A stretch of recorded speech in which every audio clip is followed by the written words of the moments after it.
nanywaga urumogi, nari umunyabyaha, nari umusambanye, nkora ibyangwa n'amaso. Nibo basubiye inyuma bajya kumvuga, ntabwo nzi ko no mu bantu b'Imana haba mu gusebanya.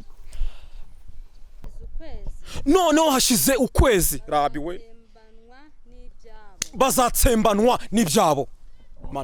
Efurahimu azahinduka umusaka rabini fo enitayi ku munsi wo kumenifa yo guhanwa. Ijwi rivugira hejuru mu bicu rirambwira ati, riravuga ngo birarangiye, wanduye nagomeze yandure kandi uwejejwe nagomeze yezwe. Niacho kichi fi prefo enia chachacha chichi enita siwane prefo enitai chichi enia zarakotia sanwani prefo enia chichichi.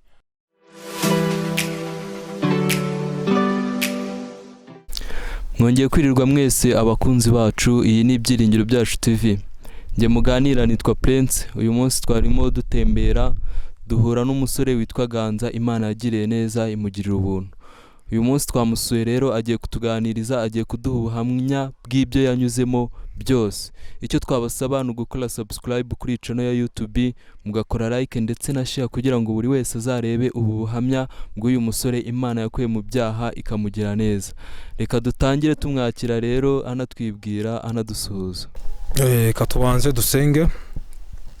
Uri Imana nziza, uri Imana kwizerwa. Haleluya, tosi prefo enia zarakotia weni Jehova weni taise prefo hoana hizi kotise hoana prefo tandisa Yesu enia ti prefo enia zarakotia zalaweni yaza tosi prefai tohongo hizi hata si prefo enita zoho enia zaratosi prefai kukuri Imana nziza weni tanse enia zokotise prefo enita. Amen. Nitwa Emmanuel Ganza, ariko Yesu yampindura izina ubwo navuga mu byaha. Yankise yampaye amazina ane. Nitwa Nehemiya, nitwa akananyita Dawidi. Yankise Munezero kuko umunezero naboneye kwa Yesu mu byaha ntabwo nigeze mubona. Anyita umwami, urumva ubwo amazina ane. Narakizwa, nakora akazi k'ubonsa, ndinda abastari, nkora ku tubari, ku miryango y'utubari. Nanywaga urumogi, nari umunyabyaha, nari umusambanye, nkora ibyangwa n'amaso y'Uwiteka. Ntabwo nari nzi ko Imana nanjye yampamagara ikambwira ngo irashaka ko nyikorera. Ntabwo nari nzi ko nanjye Imana yangira icyizere. Nari mbayeho mu buzima bwanjye bwari bwaranyanyagiye, ntabwo nari mfite ibyiringiro. Imana yaje kuntuma umukozi w'Imana, abenshi ngo muramuzi, yitwa Jebera. Araza arambwira iby'Imana yamuntumyeho, ariko ntabwo nise ko mbyumva kuko nandi umunezero w'isi. Yarambwiye nambwiye ati reka ntabwo ndi kubyumva, igendere ntabwo ndi kubyumva. Imana yaje kunyisurira mu nzozi, njya gufata umwanzuro wo ukizwa neza, igira ibintu inyereka, igira ibintu inambwira. Yanyeretse ku munsi bene data, uyu munsi w'imperuka uzaba uteye ubwoba. Bwari bwakeye neza, ari nk'indi minsi isanzwe. Ijwi rivugira hejuru mu bicu rirambwira ati, riravuga ngo birarangiye, wanduye nagomeze yandure kandi uwejejwe nagomeze yezwe. Uriya munsi uzaba uteye ubwoba. Ako kanya batangira kumbura igitabo, amazina y'abantu, buri zina basomaga yazamukaga nk'umurabyo. Ikintu cyambabaje nuko nari ndi mu bantu bari bagiye kurimbuka, kandi ijwi rirambwira ngo nutihana urarimbutse. Ngo niko nafashe umwanzuro wo gukurikira Yesu. Nese ko mbyuka, ahubwo nari nzi ko byangiriye hari uwo munsi. Narabyutse ndapfukama, ndarira cyane, nari mfite agenda gakomeye cyane. Ndavuga ngo Mana ubare ko ndi umunyabyaha, ndabanza ndatura mvanamo ibyaha byose. Hanyuma njya gushaka wa mukozi w'Imana, Imana yarantumyeho. Narageze ndabanza ndatura, nubwo nabanje kwatura nabwo nkiri mu rugo, baransengera.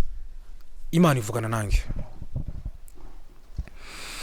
Imana ivugana nanjye, cyakoze ntabwo nari nzi ko nzakorera Imana. Nari nzi ko wenda Imana ishaka ko ngenda ngakizwa bisanzwe tu, kuri umuntu ajya gusenga bisanzwe. Numva itangiye kumbwira ngo uzankorera. Ndavuga ibi ntabwo bishoboka. Ngiye kumva ntagira kumva ari kuza muri zara, ntabwo nezi ko Imana ivuga. razomen umva ko Imana ivuze ndebye ko nareba nkayibura nahindukira nkayibura irambwira ntangira kugira imyitwarire nese mpindura imyitwarire umva ko nagendaga nyine umunyabyaha ntago ariko natangiye kugenda ntangira kuzamuka njya ku musozi nshaka Imana kado ikomeye nasabaga Imana iruta izindi kado ni kado yo kugira ngo ifungure amaso yanjye ihwezesha amaso yanjye mu muri no mutima kugira ngo mubone iyo niyo kado iruta izindi kado nasabaga Imana nagomeje gusenga nkomeza kuzamuka umusozi w'amasengesho nkomeza ndasenga maze amezi 4 ndimo nasenga nubwo Imana yampa mwuka wera imiriza n'ahantu nyobora nkunda gusengera ku musozi abantu ikintu cyantangaje abantu Imana yanshinze cyangwa se abantu babakozi b'Imana Imana yanshinze bakimara kubona ntangiye guhana mvuga ati umvuka Imana ivuze nibo basubiye inyuma bajya kumvuga ntabwo nezi ko no mu bantu b'Imana haba mu gusebanya iyo Imana yakuzamuye ikagira interi gushiramo barakuvuga ariko kubera ko Imana yaravuganye nanjye ko ibyo bizaba ntako nagomeje kubyitaho nakomeje urugendo kuko icyo namize ntabwo nari kukiruka kubera bariya gusa banje kumva babonye ko ntangiye haraho Imana itangiye kungeza abamvaho baragenda icyakoze nasigaranye na Yesu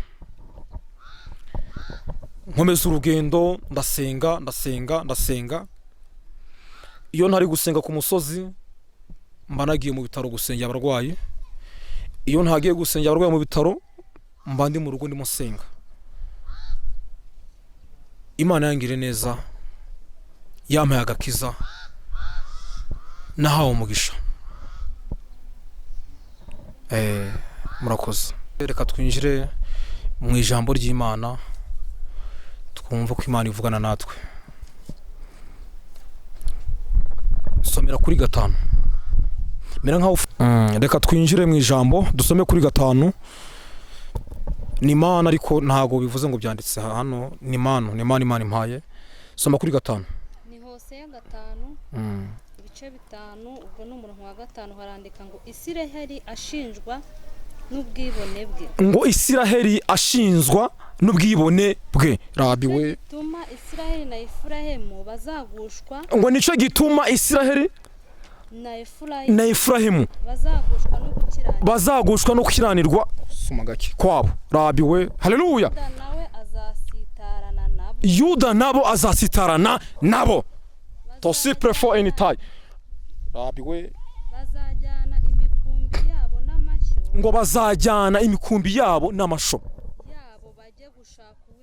yabo ngo bajye gushaka Uwiteka haleluya ngo ariko rabiwe ntibazamubona yitandukanije nabo to sipre for any time haleluya bariganije Uwiteka kuko abana babyaye ari abanyamahanga noneho hashize ukwezi rabiwe bazatsembanwa n'ibyabo Imana ishimwe muhugirize ihembe ry'ibeya rabiwe n'impanda irama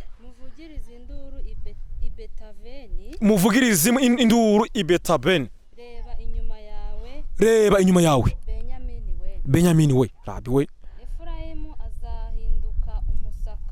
Efurahimu azahinduka umusaka rabini for any time ku munsi wo kumena ifa yo guhanwa namenyesha imiryango ya Isiraheli bizaba koko Imana igumugisha haleluya ongera unsomere muri Yesaya 24 ku murongo waho wa 4 Yesaya 24 ku murongo waho wa 4 ku murongo waho wa 4 urahera kuri 4 ugenda ugeze urasoreza kuri 7 Yesaya 24 umurongo wa 4 haranditse ngo haleluya kirarira kandi kibaye umuhungu rabi ugenda gake Yesaya 24 mwumva ukuntu atubwiye igihugu kirarira kandi kibaye umuhonge rabi we nita enitaye isi ibaye umuhonge. isi icitse intege ibaye umuhonge. Abanyacyubahiro b'isi bacitse intege. Abanyacyubahiro b'isi bacitse intege.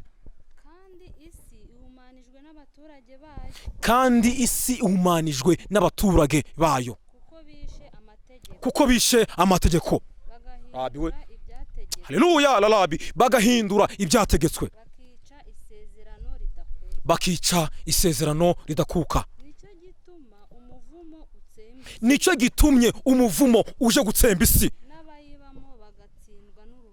N'abayibamo bagatsindwa n'urubanza rabiwe. Nicyo gitumye abatuye isi bagiye gutwikwa hagasigara bake beza. Imana igumugisha. Nicyo gitumye abaturage b'isi batwitswe hagasigara bake beza. Urakoze kutwigisha iri jambo ariko ntabwo risobanuye. Wadusobanura kuri iri jambo umaze kutubwirizaho? Urakoze, ntacyo ndibuze kurisobanuraho. Umwuka wera arabasobanurira. Cyakoze ari message Imana yampaye ubwo twariho dusoma ijambo. Haleluya labi. Enia chichi chanchazara ko chiche echichi vo prefo enia chachaizara unitai chai.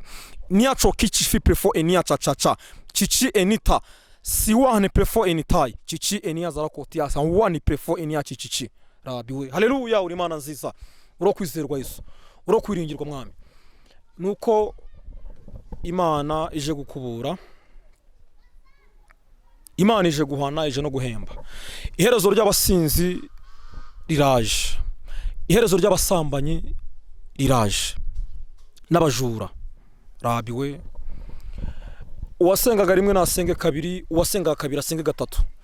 Kuko amazi ntago ari ayandi. Haleluya rabini tayi. Umuntu wese asenge asaba Imana imushyire ikimenyetso.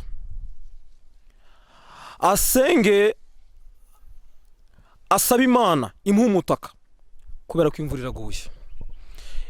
Imvura iraguye ariko nta kuntu ari imvura mubona murebesha amaso yanyu.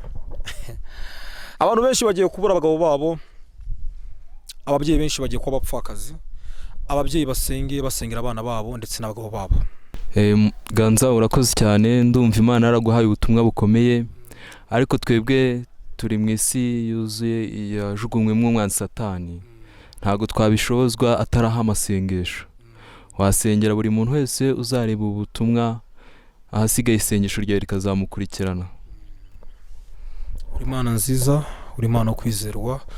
Gurugurugugugugugu enita, gurugugugugu enita izome enia gurugugugugu sa prefo enia enitai.